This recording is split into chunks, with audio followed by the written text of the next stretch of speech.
बम्बई शहर के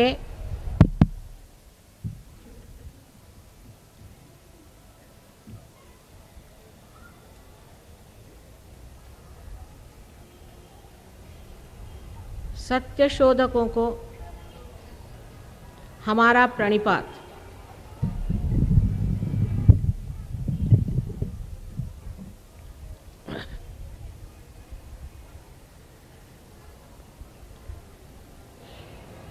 सत्य की खोज के बारे में अनादिकाल से इस देश में अनेक ग्रंथ लिखे गए हैं।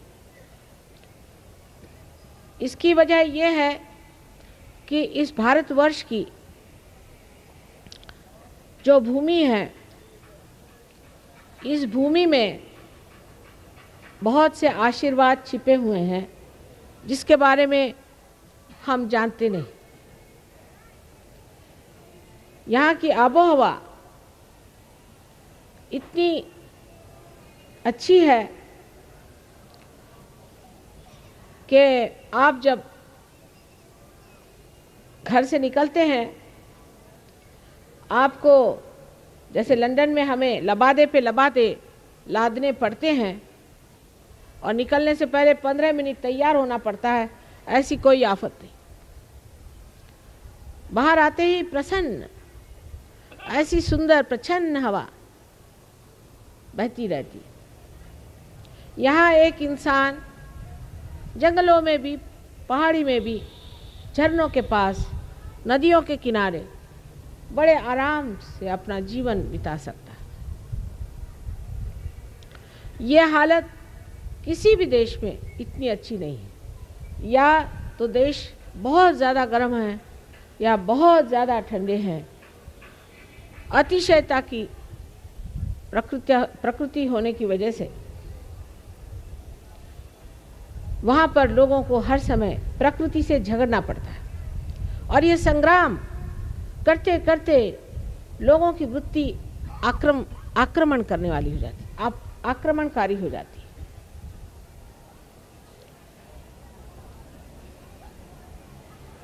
जब पहली मर्तबा मैं लंदन गई थी तो मैं सोचती थी कि यहाँ कोई प्रकोप है परमात्मा की, कोई शाप है कि आप बाहर एक मिनट भी नहीं खड़े हो सकते, शुद्ध हवा आप एक मिनट भी नहीं ले सकते। घर से निकलिए तो बंद, मोटर में बैठिए दौड़कर, और फिर जहाँ भी जाइए वहाँ से फिर दौड़कर आप घर में घुस जाइए। कभी भी प्रच्छन्न इस प्रकृति का मनोरम आस्वाद लेने की कोई सी भी व्यवस्था वहाँ नहीं है। शायद इस वजह से एक माँ की दृष्टि से मैं दोष प्रकृति को ही देना चाहती हूँ, क्योंकि आखिर कहीं भी हो मानव परमात्मा के ही पुत्र हैं। इस दोष की वजह से हो सकता है कि मनुष्य एक दूसरे से वहाँ बड़ा कटा रहता है और इस वजह से वहाँ की प्रकृति में क्या दोष है, इसी के ओर मनुष्य की दृष्टि रहती है। इतना ही नहीं कि इस आक्रामक प्रकृति को किस तरह से आक्रमण से जीता जाए, ये प्रवृत्ति सहज में ही उनके बर्ताव में, उनके विचार में पूरी तरह से दिखाई देती है।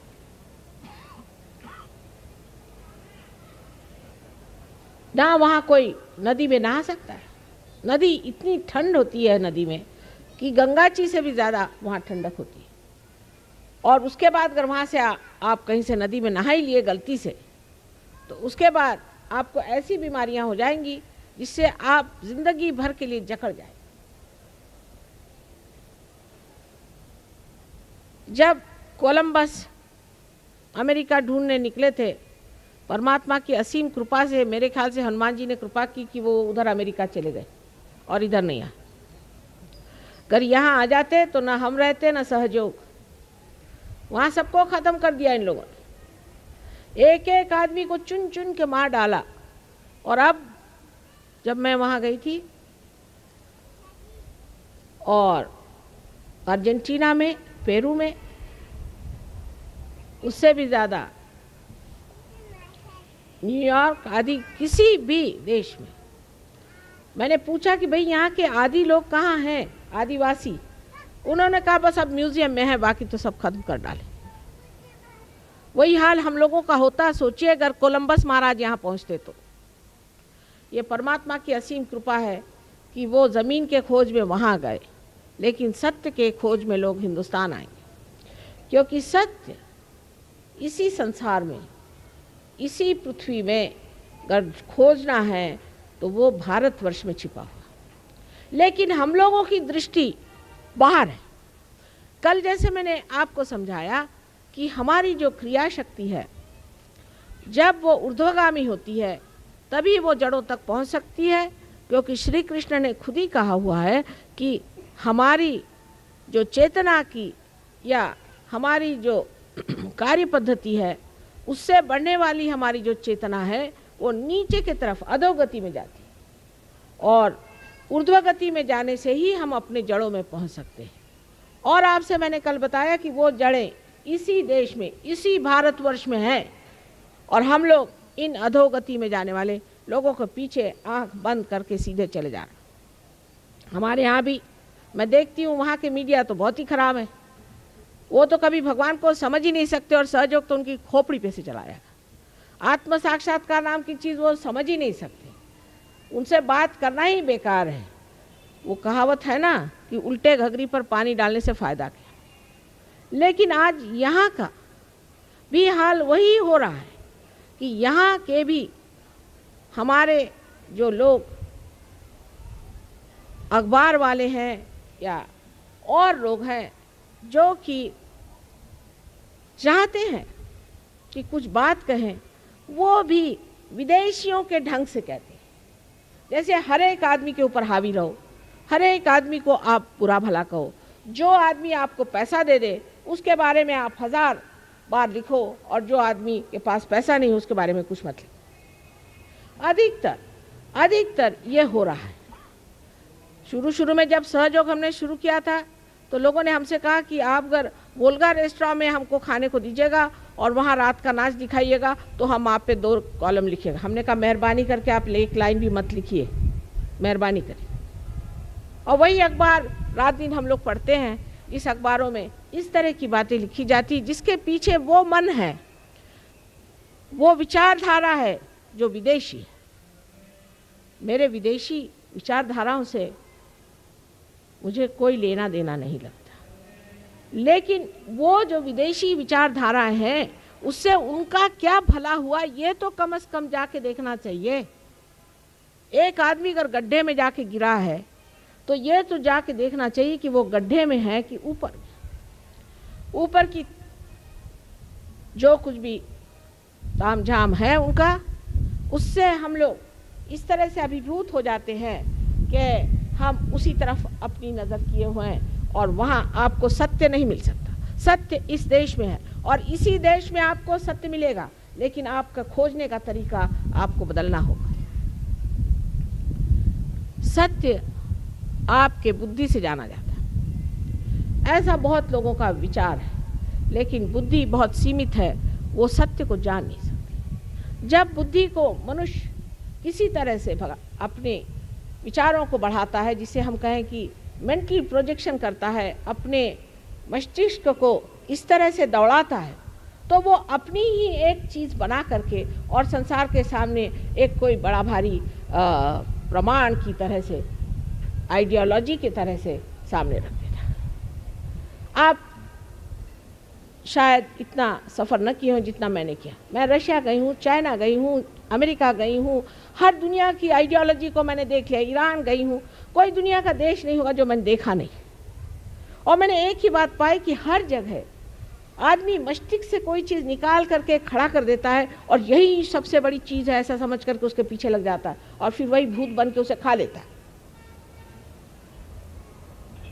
तो सत्य को जानने की इच्छा उसी को हो सकती है जो इसका शिकार हो चुका है। जिसने उस अधोगति की सड़न को, उसकी कुचलाहट को बर्दाश्त किया, जिसकी आत्मा उसमें कुम्हलाई है, वही इसको महसूस करता है। हम लोग उसे इसलिए नहीं महसूस कर सकते क्योंकि हम लोग तो हर समय अब वही सोचते हैं जो वो करे।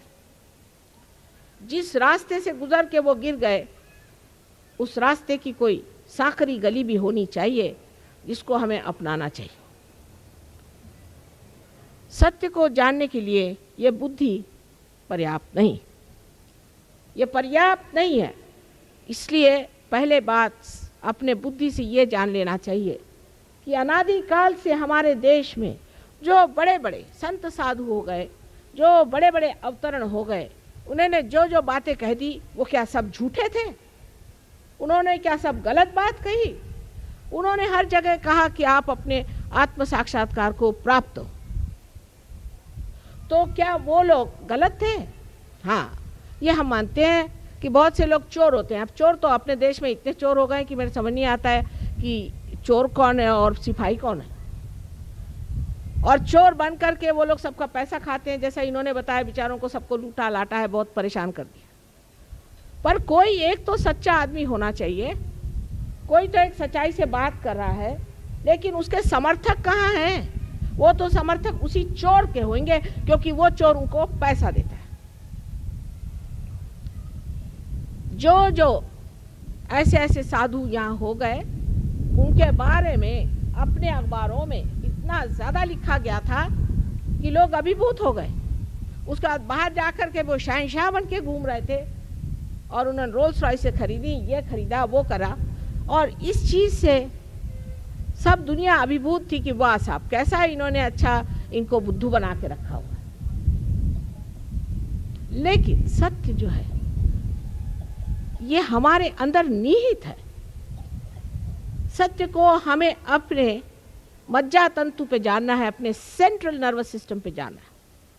जैसे ये चीज़ ठंडी है या गर्म है, ये जिस तरह से हम जानते हैं उसी तरह से हमें सत्य को अपने सेंट्रल नर्वस सिस्टम में जानना है। माने जिसे हम कहते हैं कि यह हमें विद होना चाहिए, इसका बोध होना चाहिए।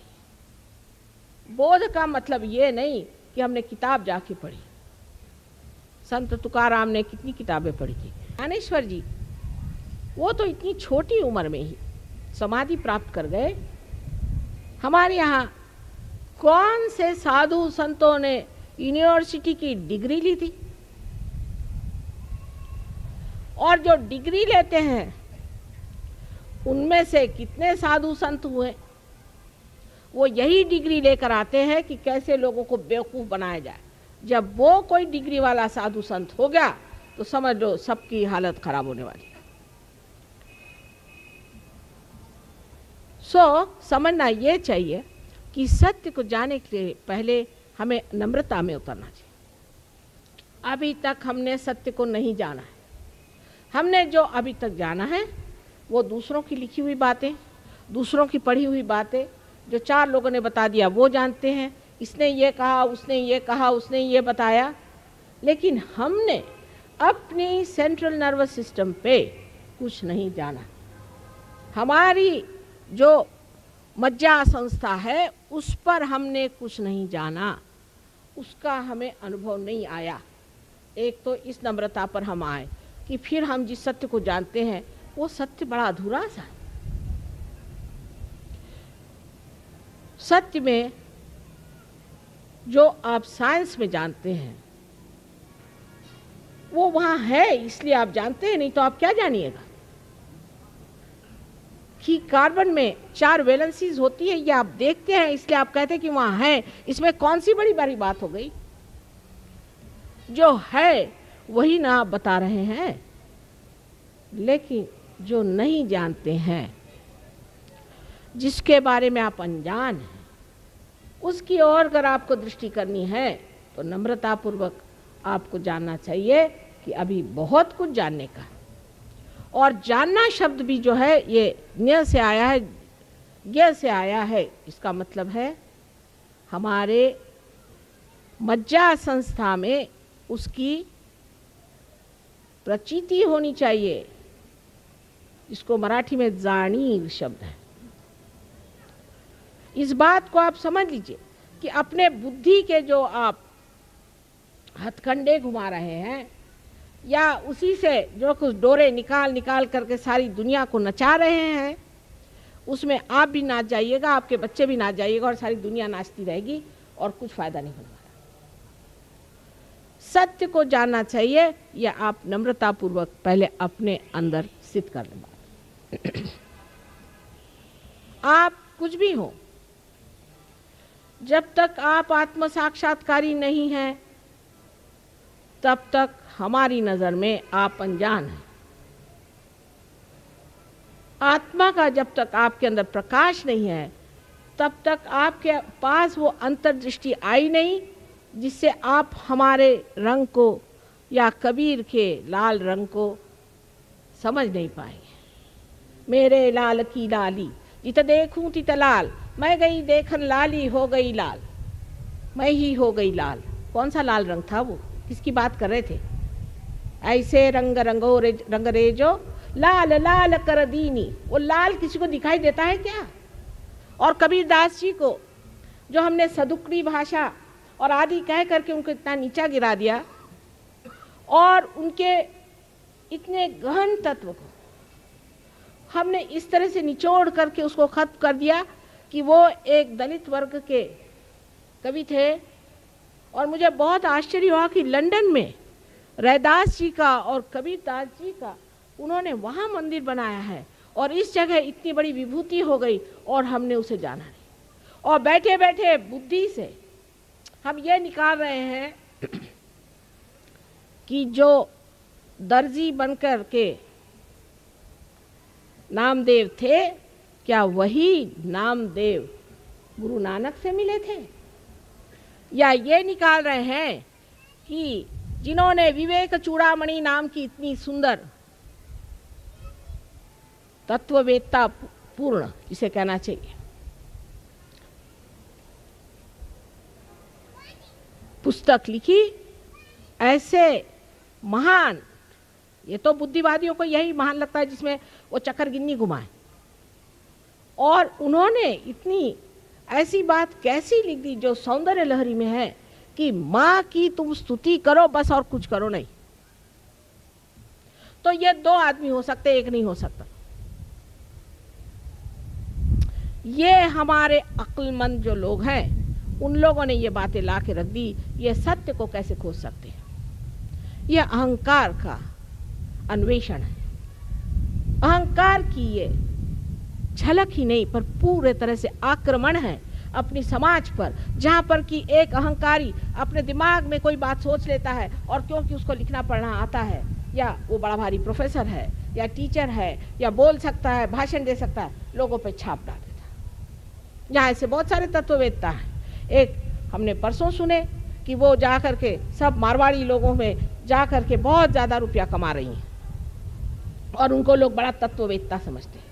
और वो गरीब लोगों से बताती हैं कि देखो भाई, गरीबी ठीक है, कोई हर्जा नहीं, ये तो पूर्व जन्म के कर्म से तुम पा रहे हो और आप किस पूर्व जन्म के कर्म से ये कर्म कर रहे हैं और आपका अगला जन्म क्या होगा। तो बुद्धि के तत्व में सबसे बड़ी जो चीज, जो महत्वपूर्ण घनी बात है वो एक ही है कि हमारे अंदर धर्म जागृत होना चाहिए। जब धर्म जागृत होता है तभी हम सत्य को जानते हैं। अब धर्म का मतलब हम लोग ये समझते हैं हिंदू धर्म, क्रिश्चियन धर्म, फलाने धर्म, ये वो, ये धर्म है ही नहीं। कैसे हो सकते हैं बताइए आप? जब आप हिंदू धर्म की व्याख्या करते हैं, हिंदू धर्म में तो कहा है कि सबके अंदर एक ही आत्मा का वास है। फिर आपने जातीयता कैसी बनाई? जब आपके धर्म में व्यास और वाल्मीकि जैसे लोग ब्रह्मर्षि कहलाए जाते हैं, फिर आपने जातीयता बनाई कैसे कि जन्म से ही आदमी धर्म को प्राप्त होता है। ब्रह्म को जानने वाला ही जब ब्राह्मण होता है तो आपने जातीयता बनाई कैसी? आज जातीयता के नाम से लोग चिल्ला रहे हैं। इसको निकालने का तरीका बुद्धि से नहीं हो सकता। इसके लिए सत्य को प्राप्त होना पड़ेगा। जब तक आप सत्य को प्राप्त नहीं होंगे तब तक आपके अंदर की जातीयता जा नहीं सकती।